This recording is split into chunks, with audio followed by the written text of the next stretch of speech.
Ladies and gentlemen, this is TVP World. I'm your host Benjamin Lee, and welcome aboard the Eastern Express.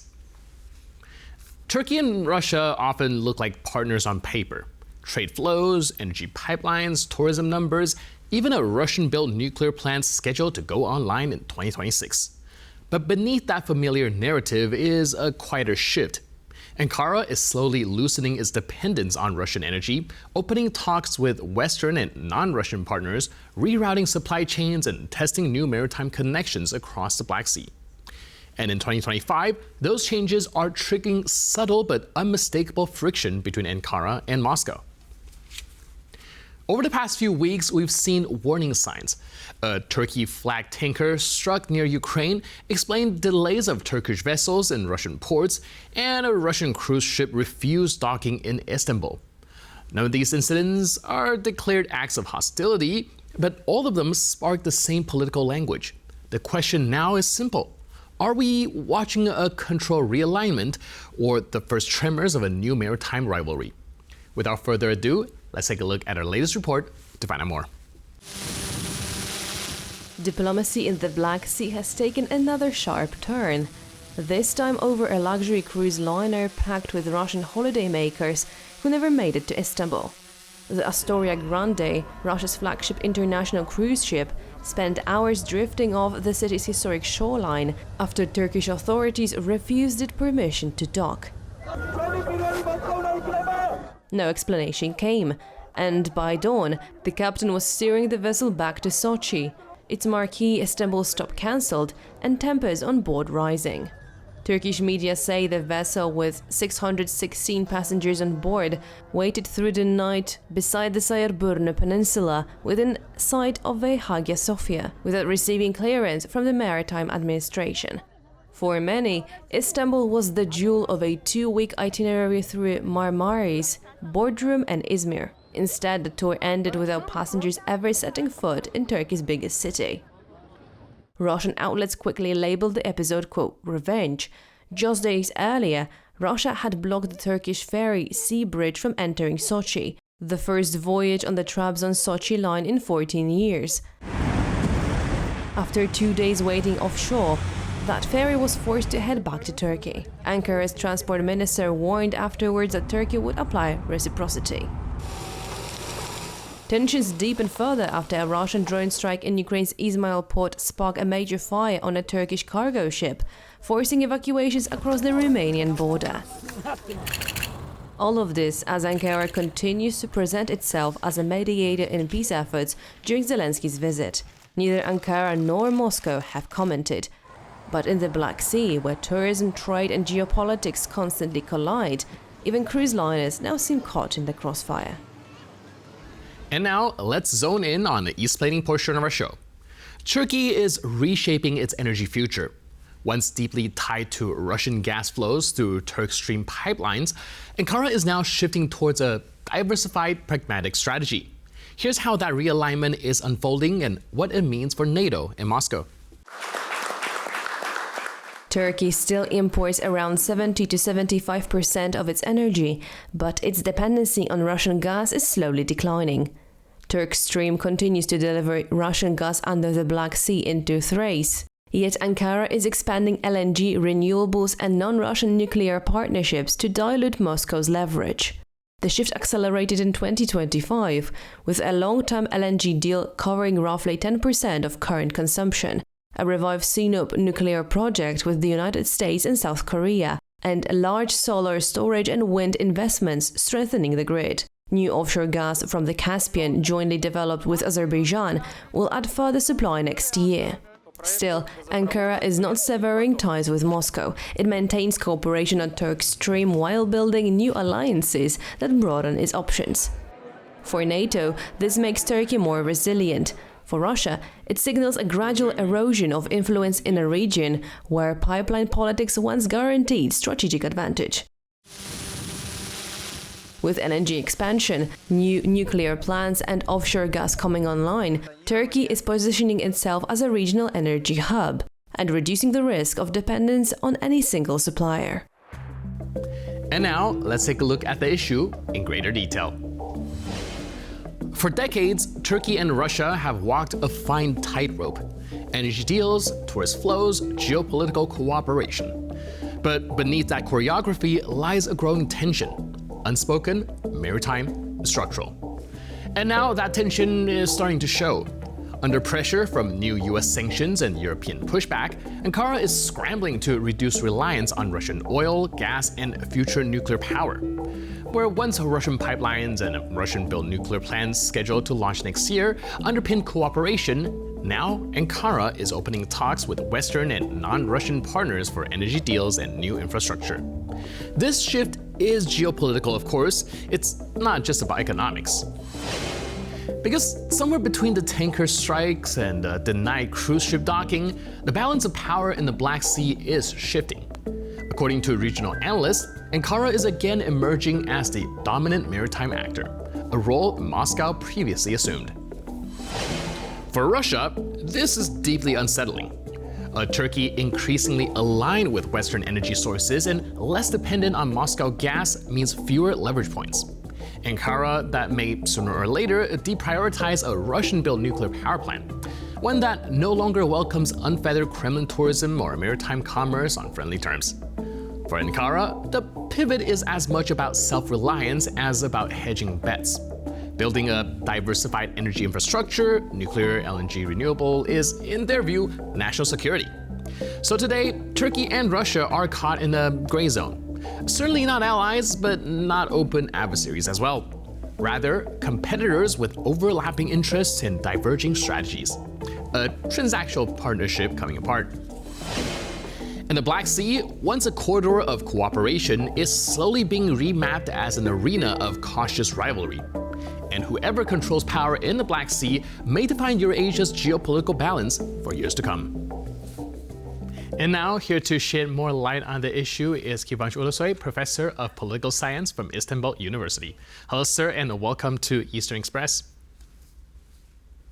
How are you? Doing good, thank you so much. So today we're trying to explore this diplomatic tension between Russia and Turkey, sparked by the tensions in the Black Sea. And my first question would be whether or not you think this is something that is just kind of exposing the underlying tension between the two countries, or is it the start of something?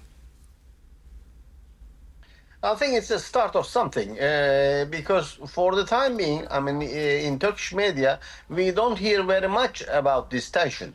Though there are, some notices about what happened from the part of Russia, from the part of Turkey, but we haven't seen such a kind of confrontational perspective in Turkish media.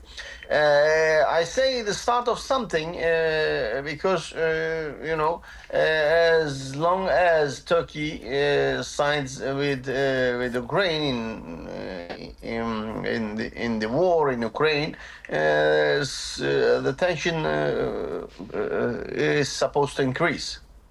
All right, now looking at Turkey, traditionally people see it as a country that's been doing very well in walking the tightrope between the relations with the West as well as with Russia, even though being in a NATO country that's also kind of having a lot of trade channels with Russia as well. Do you think that this shift right now is perhaps sparked by any sort of US policies when it comes to sanctions or any other kind of pragmatism behind it as well? Yeah, I mean, it's Turkey from the beginning of the war in Ukraine has been trying to, let's say, balance, between Ukraine and Russia. Its attitude, from the selling of drones to Ukraine to the protection of the Montreux Convention, relations between Turkey and Russia has been kind of stable. Furthermore, Russian Russian, let's say, allowing of the Assad regime to fall in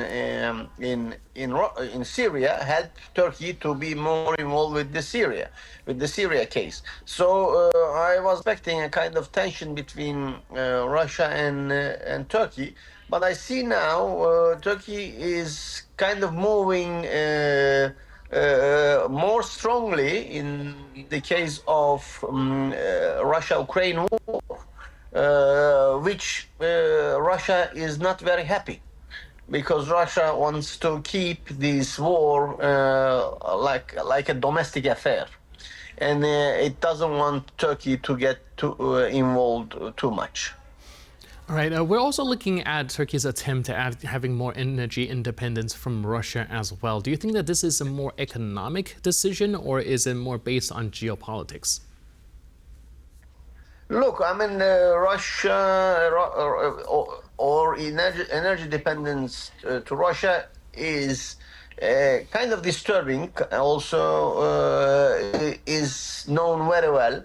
However, Russia keeps on providing energy to Turkey, and you know, the developments in the Eastern Mediterranean, the discovery of hydrocarbon reserves in the Eastern Mediterranean, etc., does not go further. So Turkey keeps on being dependent to Russia, inevitably. I don't know whether American supply of, let's say, LNG could satisfy or could be enough for Turkey either. So yes, there is this idea of being independent from Russia in terms of energy, but it's not an easy thing for Turkey. Until recently, Turkey has been trying to, let's say, transport Russian energy to Europe, to other places, and to have a kind of pipeline from Russia to Central Anatolia, etc. I think this is also a serious project which has been undergoing. Okay, so these recent tensions are actually mostly sparked by maritime issues, and namely what's happening in the Black Sea. Do you see Russia and Turkey sort of trying to wrangle control over this area? Turkey is a Black Sea country. Turkey, you know, what happens in Black Sea affects Turkey a lot. And since the beginning of war in Ukraine, Turkey tries to keep, let's say, the stability in the Black Sea intact. That's why Turkey implements the Montreux Convention in a very serious, very strict way, not to draw Russian pressure, not to draw Russian opposition. But you know, this is also a serious matter. Leaving Black Sea to Russia is not one of things either. So the latest Turkish involvement in the Middle East, in the Eastern Mediterranean, is important to show that Turkey wants to get more involved with Black Sea matters. This creates inevitably a tension with Russia. Going back to the energy dependence issue, we also know that Turkey still gets its gas through the Turk Stream pipeline, as well as the cooperation of the nuclear power plant with Rosatom. Do you see these cooperation also taking a step back sooner rather than later, or do you think that energy cooperation is still going to be very strong between the countries? Russia is also, very cautious towards Turkey. Russia does not want to lose Turkey completely to the West. We are a NATO member, but our relations with Russia has been cordial for some time, and that's why Turkish position is very tricky. Turkish position is very, let's say, very delicate when it comes to Russia. The other point is that what is Turkey's gain in involving more with the war in Ukraine? There is no point for Turkey to confront with Russia because of the war in Ukraine. Right, both sides of this. Yeah, both sides of this kind of conflict seem to want to kind of get Turkey on their side, but well, the country seems to be able to somehow stay neutral and still relevant at the same time. What do you think gives Turkey the unique leverage to walk this tight line and kind of being able to juggle between both sides? Turkey has a strong leverage on Russia because of the proper implementation of the Montreux Convention. Actually, Russia, takes it as granted. That is a major point. Because Turkey could behave somehow differently, which disturbs the Russian interest in the Black Sea in a very serious way. That will bring Turkey and Russia to a collusion course. But you see, what Turkey does always helps Russia, at least to keep Black Sea intact, or to keep the Black Sea geopolitics, let's say, stable. That helps Russia. I think Russia should be more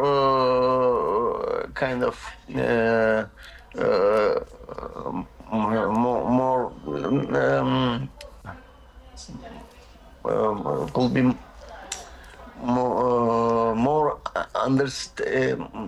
more cautious or more understanding of Turkey's difficulty in doing or in carrying out this policy. Right. Also curious with the recent incidents with Turkish vessels delayed in Russian ports, as well as Russian vessels kind of refused docking in Istanbul as well. Do you think that this might turn into something like escalatory, turn into any sorts of tension, or do you think that cooperation between the two countries is still strong enough that this might be something that eventually dies down? Sure, there is no, let's say, open gain or open benefit of behaving like this towards Russia, towards the war in Ukraine, for Turkey. Turkey is keeping the Black Sea stable because of through implementing, let's say, the Montreux Convention in this way, without serious gain. That is what disturbs Turkey probably in this context. Neither Russia nor the West are thankful or are helping Turkey in any way, as Turkey keeps on implementing the Montreux Convention in this way. Right. So it does seem like at the end of the day, I'm trying to say Turkey now wants more from the West and wants more from Russia because of its gatekeeping power to the Black Sea. Right. So Turkey right is to do that. Does seem like for Turkey. I'm not going to open the debate. The EU policy towards Turkey. It has been a wrong policy for EU to freeze the negotiations, accession negotiations with Turkey. What is why Turkey should get more involved with the war in Ukraine if Europe behaves like this towards Turkey? Do you get what I'm trying to say? Yeah. Europe wants more Turkey in nowadays, while Turkish bid for membership is frozen. There is no point of continuing to expect more from Turkey. Right. Yeah. So it does seem like on a diplomatic Turkey, front, they have to do something in reverse. In a very more pragmatic approach to diplomacy, indeed. Thank you so much for your input and insight. Really appreciate it. Exactly. Thanks for being with us. Exactly. This is what is going on. Extremely pragmatic period of diplomacy nowadays we see, thanks to Trump coming to power in the US. Thank you. And now we're moving on to the Eastern News Flash, a series of all the other stories from the East that you don't want to miss. Russia's top lawmaker is urging a cultural shift towards early parenthood as the Kremlin struggles to reverse the country's worsening demographic decline.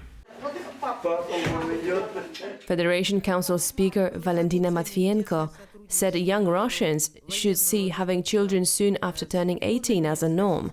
Russia faces a shrinking population, low birth rates and rising male mortality, with last year's births barely above post-Soviet lows. Despite financial incentives and abortion restrictions, the decline has continued, prompting Matvienko to lead a special task force pushing traditional values.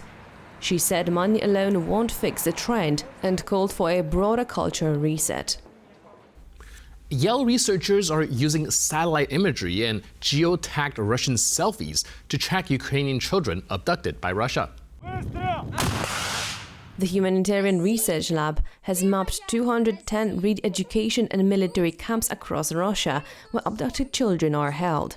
Analysts cracked the case after Russian officials posted selfies with children without disabling geolocation, allowing investigators to pinpoint camp locations. The lab estimates at least 36,000 children have been taken from Ukraine and warns Russia has been moving them in the wake of the ICC issuing an arrest warrant for Vladimir Putin. With the US funding at risk, researchers have transferred their data to Europol. Turkmenistan has been identified as a world leader when it comes to methane emissions. It is home to more than 2/3 of the world's 25 largest emission sites of the gas. Researchers at the University of California, Los Angeles Stop Methane Project have carried out a ranking and a report mapping more than 3,000 methane plumes at oil and natural gas extraction sites. The research concerned different countries with various income levels from all over the globe. Among the top 25 sites in terms of hourly emission rates, 17 are apparently located in Turkmenistan. It was not the only country with more than one site in the top 25, however, as both Venezuela and Iran found themselves on this list more than once. Significant methane emissions are concerning, as they are considered a major factor driving global warming. And that's all on this episode of Eastern Express. But for more news, update, and commentary, please stay tuned to TVP World.